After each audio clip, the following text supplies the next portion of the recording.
Olá, sejam bem-vindos a mais uma aula aqui no YouTube. E hoje nós vamos falar sobre Red Flags em dor lombar, as famosas bandeiras vermelhas.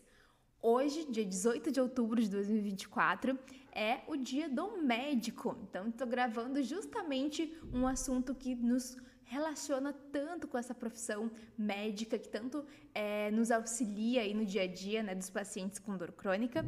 E então, em homenagem dessa conexão, desse trabalho multidisciplinar que os pacientes com dor crônica tanto precisam, trouxe essa aula para que a gente possa trabalhar um pouquinho e falar um pouquinho sobre esse assunto que é tão importante, porque justamente nós, fisioterapeutas, que trabalhamos com pacientes com dores crônicas, há a possibilidade de volta e meia a gente se deparar com algum caso que eu vou citar aqui, e é muito importante que nós sejamos responsáveis, que a gente tenha o conhecimento e faça as indicações, os encaminhamentos necessários frente a essas situações que têm uma maior gravidade. Elas realmente não são tão frequentes, mas é muito importante para que quando aconteça com você, você saiba o que fazer, certo? Então, eu sou a fisioterapeuta Raquel Garcia, eu sou formada pelo IPA, Instituto Porto Alegre, aqui no Rio Grande do Sul, me formei em 2017. Tenho especialização em dor e neuromodulação e eu atuo diariamente aqui no meu consultório com pacientes das mais variadas classificações de dores crônicas. Eu trabalho com a ênfase em dores de coluna, por isso hoje venho trazer aqui sobre a dor lombar, mas eu trabalho com pacientes das mais variadas classificações de dores crônicas também.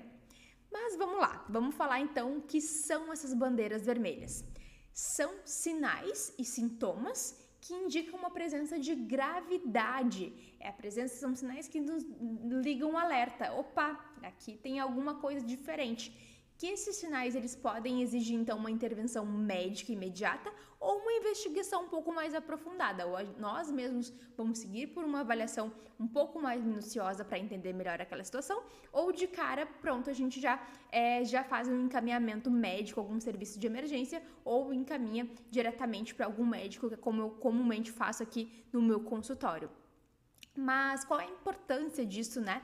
Justamente se a gente reconhecer essas bandeiras vermelhas, nós evitamos atrasos nesse tratamento dessas condições sérias, que justamente não são para o fisioterapeuta tratar aqui naquele momento, como um câncer, fraturas, infecções ou doenças mais sistêmicas.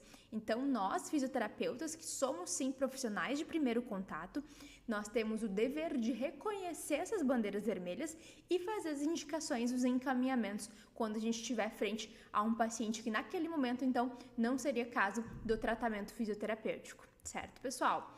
Mas vamos de cara, então, falar sobre vários. Hoje a gente vai falar sobre as principais que comumente acontecem, né, no nosso consultório e linkando, fazendo um link aí com alguns casos que já aconteceram comigo. Vamos lá, o mais que já tem que ligar o alerta ali na nossa mente quando a gente está conversando com o paciente é quando ele conta que teve um histórico de trauma recente, alguma queda, principalmente quando a gente lida com idosos.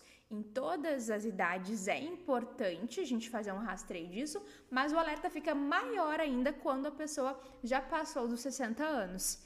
Por quê? Porque pacientes com histórico de quedas, acidente de carro ou outros traumas graves podem ter risco de fratura. Então, a gente não vai fazer intervenções em cima de uma fratura instável, de uma situação que não é para o fisioterapeuta naquele momento. Então, o protocolo correto teve um histórico de trauma, verifica um pronto atendimento, vai então ao seu médico, faz um raio-x, faz algum exame para identificar, para ele verificar se precisa desse exame de imagem também e fazer esse rastreio dessa doença, né? Que então para depois, posteriormente, a gente tratar então a dor e a disfunção que esse paciente possa apresentar. Depois, nós temos também outra red flag, também não é tão frequente, mas se apresentar, se aparecer também é importante que a gente faça esse encaminhamento, que é a perda ponderal, né? A perda de peso inexplicada, que pode indicar alguns processos como câncer ou doenças infecciosas. É muito importante, onde principalmente no meu curso eu falo muito, né, sobre nossa avaliação ser o mais aberta para a pessoa falar tudo que possa ter relação com a saúde dela, não só a dor, que é o que ela acaba falando mais para nós, né? Então, que ela fale, daqui a pouco a gente dê essa abertura, que a gente investigue com relação ao peso, se teve alguma variação nos últimos tempos. Isso é bem importante, pessoal. Depois, uma outra red flag também, febre ou calafrios. A gente não vai atender um paciente com febre, tá, pessoal? Que eles são sinais de infecção, como abscessos ou osteomielite.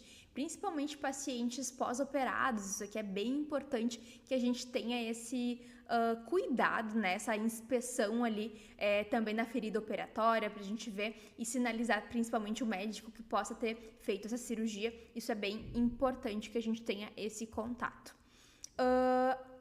Outra coisa importante aqui, o uso prolongado de corticosteroides. Há muitos pacientes com dores crônicas que têm esse uso mais prolongado e a gente sabe que pode aumentar o risco de fraturas por fragilidade óssea. Então, isso aqui é muito importante que a gente, daqui a pouco, faça um link. A pessoa, ela não chegou a cair, mas ela teve, resbalou ou se bateu em algum lugar com mais ênfase, mas junto disso, ela tem um histórico de uso de corticosteroide. Daqui a pouco, uma situação que não geraria uma fratura numa pessoa que não tem esse uso, pode ser que nela gere. Então, a gente tem que fazer essa leitura também e fazer esse encaminhamento para descartar qualquer possibilidade de fratura. Depois, isso aqui é a red flag que a gente mais também tem que acompanhar.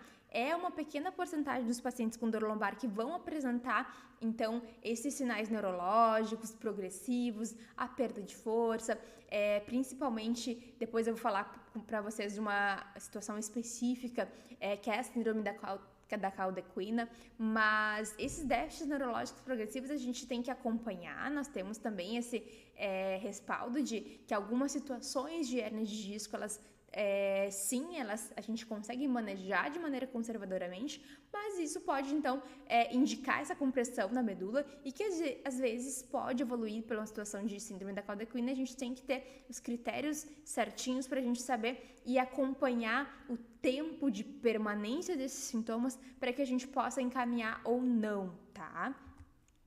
História de câncer, isso aqui é muito importante. Todo o histórico prévio de doença da pessoa é muito importante que a gente tenha com relação a isso. Eu já tive uma paciente que sim, tinha históricos de câncer na família e a dor lombar dela, infelizmente, era por uma metástase vertebral, como eu coloquei aqui para vocês.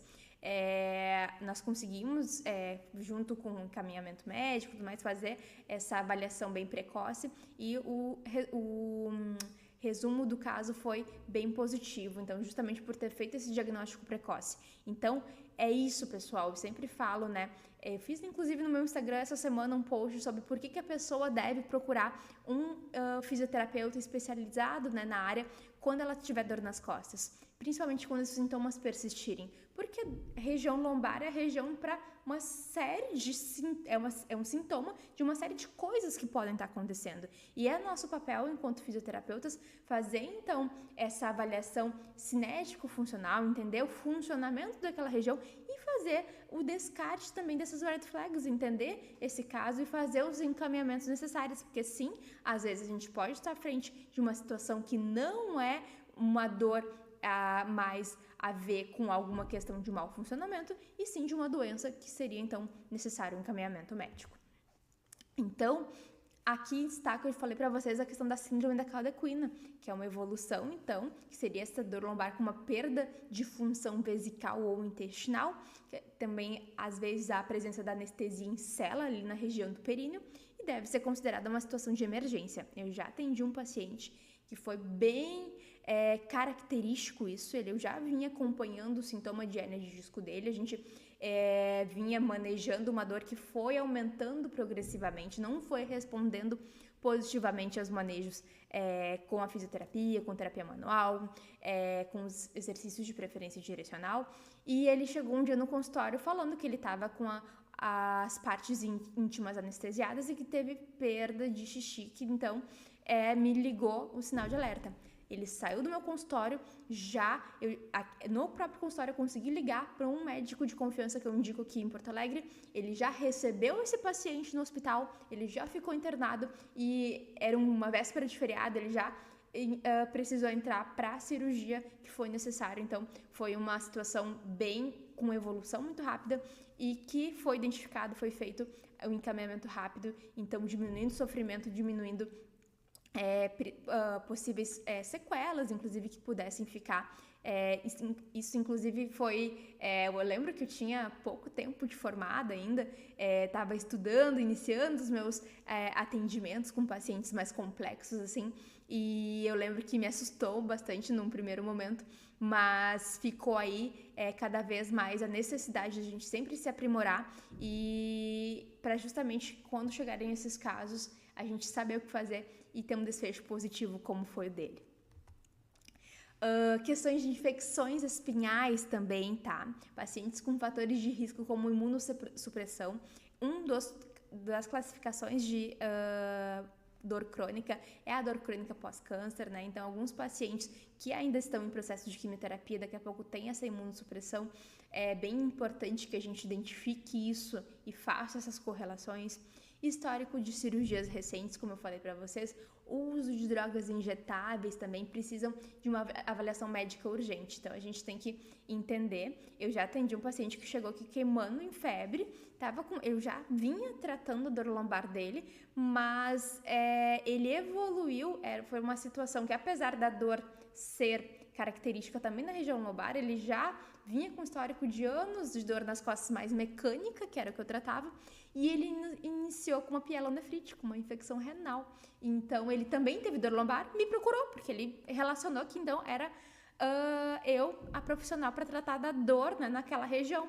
Mas eu identifiquei que não, ele estava com um padrão totalmente diferente de dor, estava com febre, e encaminhei então para um pronto atendimento, então ele teve o tratamento adequado.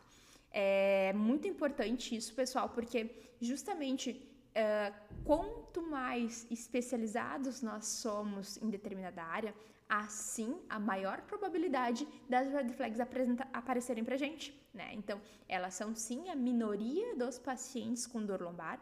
A grande maioria, 95% das dores nas costas, elas são inespecíficas, ou seja, a gente vai fazer toda aquela avaliação dentro de um contexto que é biopsicossocial, mas se o paciente apresentar qualquer uma das bandeiras vermelhas que eu mencionei aqui, é importantíssimo fazer o relato do que está acontecendo, mandar por escrito para que esse médico, esse profissional que vai receber, ele saiba o que está acontecendo e fazer esse encaminhamento, né, para um médico ou para um serviço de emergência, assim que como vocês conseguirem aí no local de atendimento de vocês. Quanto mais cedo a gente conseguir fazer isso, mais efetivo com certeza vai ser o tratamento. Mas nós vamos ter certeza que vamos estar ofertando um tratamento de sucesso para essa pessoa. E falando nisso, então, quero convidar vocês a conhecer o meu curso Fisioterapeutas de Sucesso, Desvendando a Neurociência da Dor. Ele traz os conceitos mais modernos de neurociência da dor, onde eu falo para vocês sobre as principais classificações de acordo com a IASP, que é a Associação Internacional de Estudos da Dor. Ele é um curso online, tá? De 4 horas. Ele é um curso teórico, mas ele também tem muita correlação clínica, assim como essa aula que eu busquei trazer para vocês. Elas são divididas em aulas de no máximo 10 minutos, justamente como essas aulas do YouTube que eu trago para vocês, para que entre um paciente e outro, no momentinho que vocês têm, vocês consigam estar se atualizando e colocar essas pílulas de conhecimento aí na rotina de vocês, certo? Então, vai ter o link aqui na descrição, caso vocês queiram ver, então, todo o plano de aulas ali que tem no curso. E também convido vocês a participarem da minha comunidade dos fisioterapeutas de sucesso, onde lá nós já somos mais de 50 fisioterapeutas que fazem trocas clínicas, onde lá eu coloco alguns cupons de desconto para o meu curso. Logo, logo vai sair, agora em novembro, vai ter um cupom de desconto bem legal lá. Eu coloco o link dessas aulas aqui que eu estou colocando no YouTube para vocês, dentre outras discussões que a gente tem lá. Então, faço o convite para vocês, vai ser um prazer trocar ideia e conhecimento para juntos a gente elevar o nome da fisioterapia. Até a próxima aula!